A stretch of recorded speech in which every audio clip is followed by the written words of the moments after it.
ubwo duheruka kuvugana nakubwiye iby'umwuka mubi wari wazamutse hagati y'u Rwanda na leta ya Afurika y'Epfo. Ibi byari byatewe na perezida wa Afurika y'Epfo wari wanditse avuga ko igisirikare cy'u Rwanda ari inyeshyamba. Uribuka neza kandi ko Minisitiri w'Ububanyi n'Amahanga n'Ubutwererane Lamora yari yasubije ibinyamakuru avuga ko we yubaha igisirikare cy'u Rwanda, bityo atazi impamvu perezida we Cyril Ramaphosa yavuze ibyo yavuze.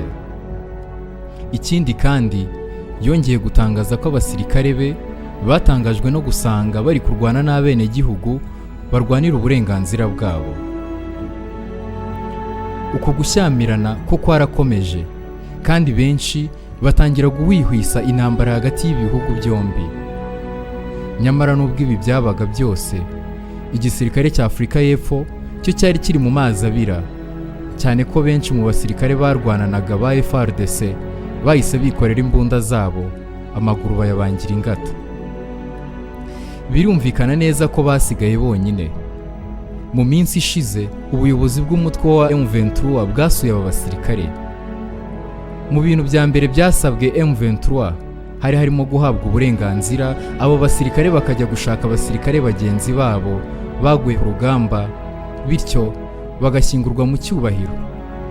Gusa uko byavuzwe ku mbuga nkoranyambaga henshi, ngo aba basirikare ntibasabaga ahubwo baratakambaga.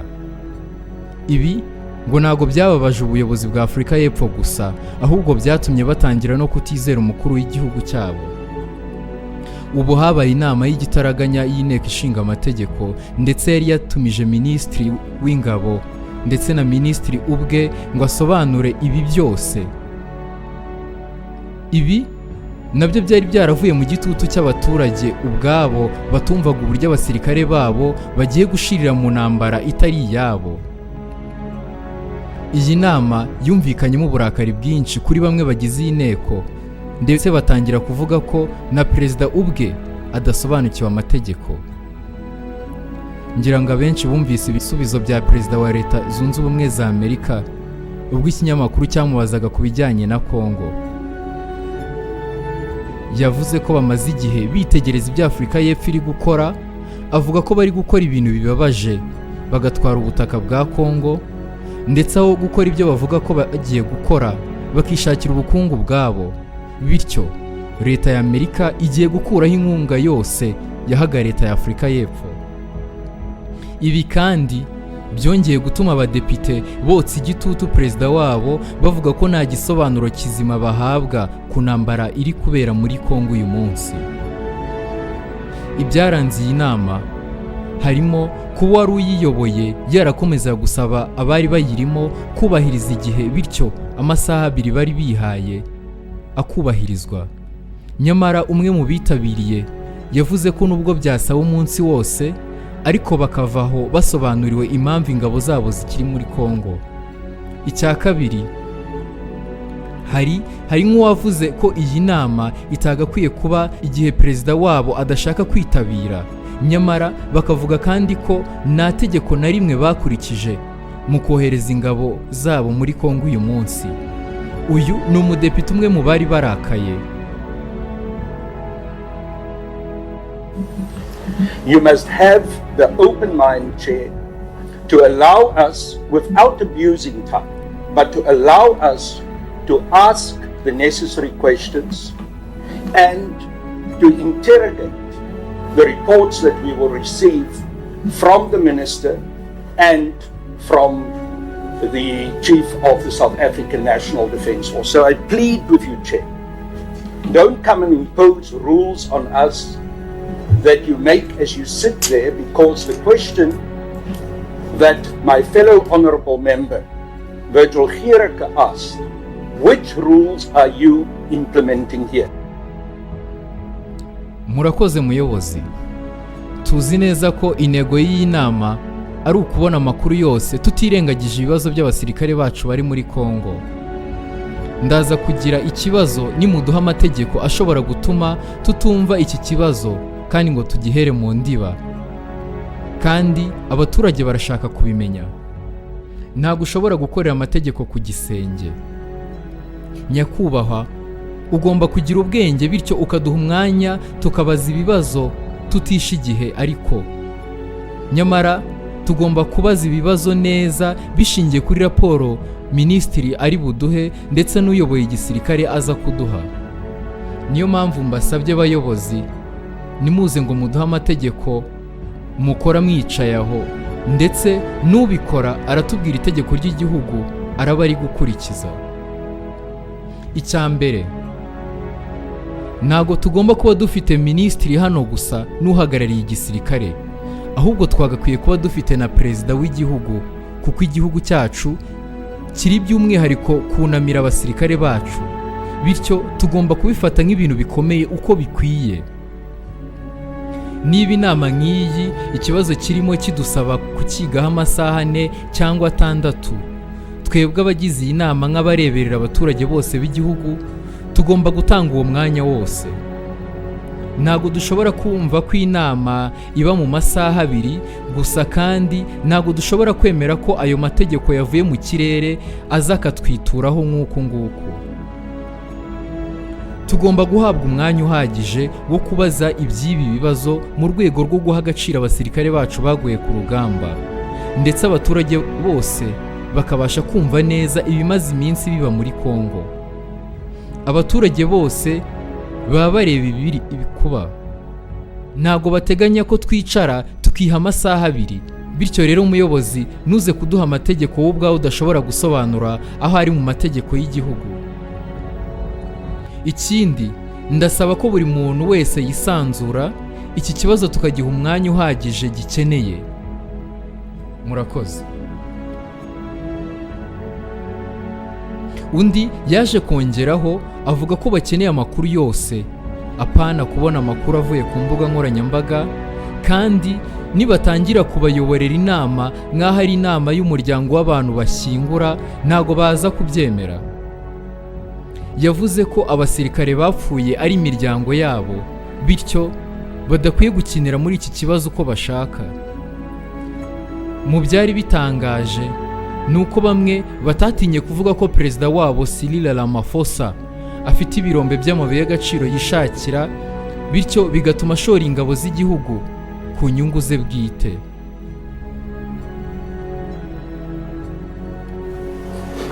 And now we want the president in the meeting to be present here. We're saying that.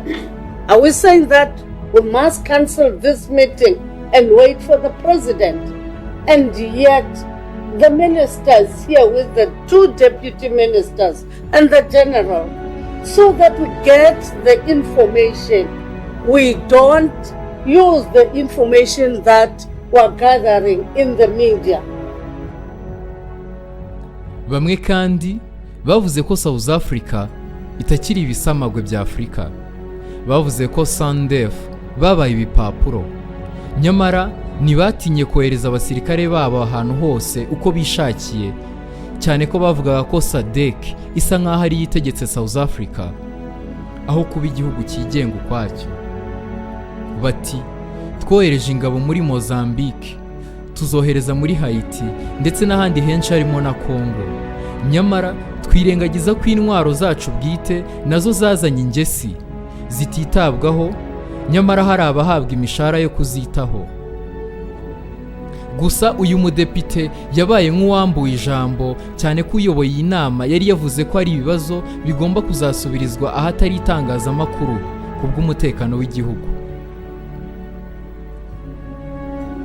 Ikindi kandi, hari abataratinye kuvuga ko perezida wa South Africa ashukwa cyane na perezida wa SADC. We atigeze yohereza ingabo ze, nyamara perezida wabo bagereranyije na mwarimu utari umusirikare cyangwa umuvetera, akirukanyira kohereza abasirikare be, kandi ko ibi biri kwangiza izina ry'igihugu.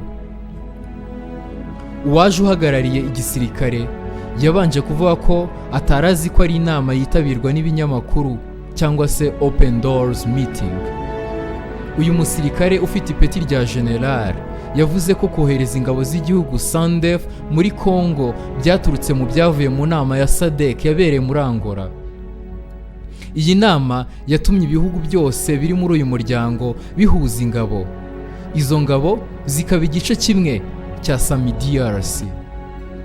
Bityo muri izo ngabo zoherejwe hari harimo iza Afurika y'Epfo, iza Tanzania ndetse n'iza Malawi. Aha niho yahereye avuga ko kohereza ingabo bitaturutse ku bwumvikane hagati ya Afurika y'Epfo ndetse na Kongo ubwayo, ahubwo byari biturutse muri SADC. All SADC members to contribute troops, and those troops are the ones that form part of SAMI DRC. South Africa is amongst the troop contributing countries, with Tanzania and Malawi, and therefore this deployment was not solely a bilateral deployment between South Africa and the DRC, but it was a deployment of SADC as the minister had indicated. So, gusa nubwo bakomeje gutanga raporo nyinshi, abadepite batashye barakaye. Urugero, numwe wavuze ko babangirije ikigoroba cyose, cyane ko batigeze bavuga igihe abasirikare babo baguye ku rugamba bazagerera muri South Africa bagashyingurwa mu cyubahiro. Ibyo ngo nta kintu bari babisobanuyeho. Yavuze kandi ko niba igisirikare kitabishoboye, iyi nteko ubwayo iziyandikira amabaruwa asaba ko aba basirikare bacyurwa, byaba ngombwa bakajya no kubizanira.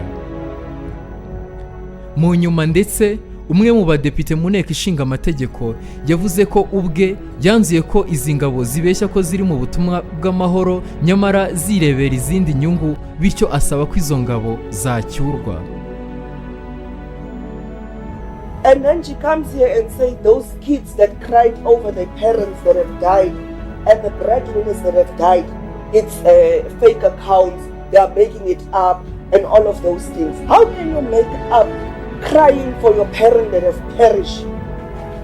How can you make up tears that your parents won't ever be able to see you graduate, will never be able to see you married, will never be able to see their grandkids? How do you make up such emotion? So please don't take us for granted.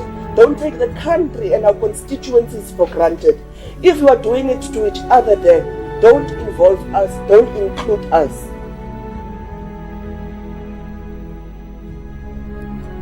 Uyu mudepite yavuze ko igisirikare cyabo kibasaba ubufasha bwinshi, bakavuga ngo barashaka amafaranga, ngo ni South Africa itera inkunga iyi misiyo.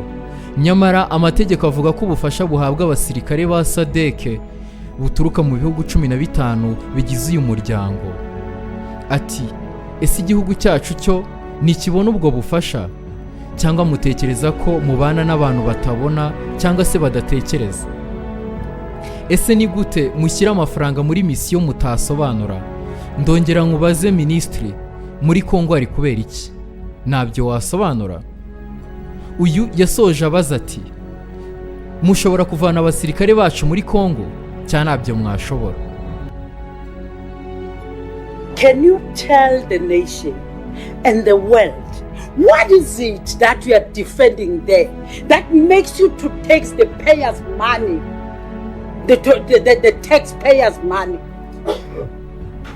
the money that is supposed to be servicing things that are not right, like ships. You always tell us that ships are not working. That is why you are not able to do this and to do that. And you want one of your generals, some of your generals, they once presented to us that there are 2 billion, there's a 2 billion that went to assist the mission of the mission in the DRC. But today you mislead us. You tell us that no, the money it's from SADC and the money it's from I don't know where does the money come from exactly, because you are talking about as honorable from the left side, from my left hand side, said you are busy telling us about 15 countries. ubu tuvugana abenshi mu baturage ba Afurika y'Epfo batangiye kwandika ku mbuga nkoranyambaga bavuga ko bafite umukuru w'igihugu ubashuka cyane ko bivugwa ko igihugu cyashoye arenga miliyari 2 muri iyi misiyo baza nyuma yo gupfusha abasirikare babo bakababwira ko ayo bakoreshaga yose yari yaturutse muri SADC. Reka tuzagaruka ubutaha tuvugaho ibi bigeze. Njye nitwa Regis Dusingiza Umuremyi, ndabashimiye cyane.